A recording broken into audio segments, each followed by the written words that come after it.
Hello and welcome to video 7 in my Camera Basics course. Congrats, you're over halfway through. In this video, we're going to talk a bit more in depth on some words I'm sure you've heard before: frame rate, shutter speed, and aperture.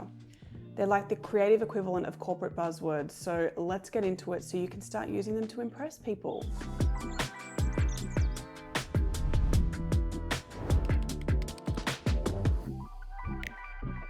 In video 4, I talked briefly about how to select your frame rate, but as a quick refresher, whatever frame rate you select, your shutter speed should be double that to ensure natural motion blur. If, for example, I selected a frame rate of 25p, I should set my shutter speed to 1/50th.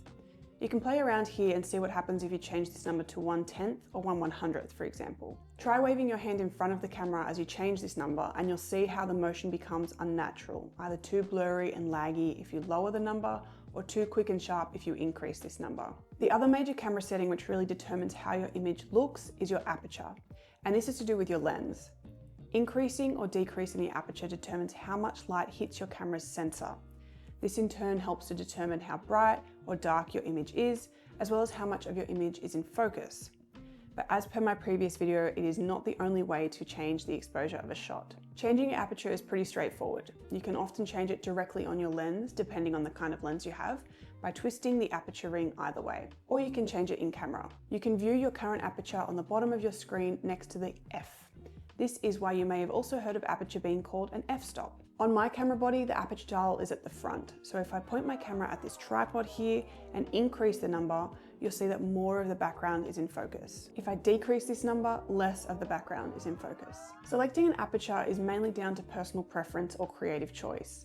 But you'll notice that when I move between f-stops, the number next to my mm or manual metering is also changing. This is because the aperture is affecting the amount of light I'm letting hit the camera's sensor. So frame rate, shutter speed, ISO, and aperture all impact the brightness of your image.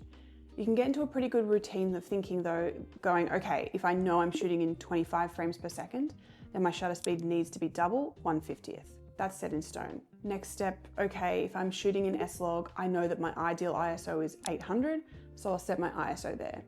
Image is still pretty dark, that's okay. I still have the option to open up my aperture to let more light in, so that might mean going down to your lowest f-stop of say 1.8.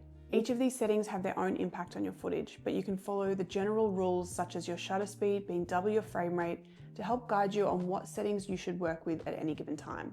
Alright, so now that we've nailed the brightness and the overall look of our image, let's move into color and white balance in video 8.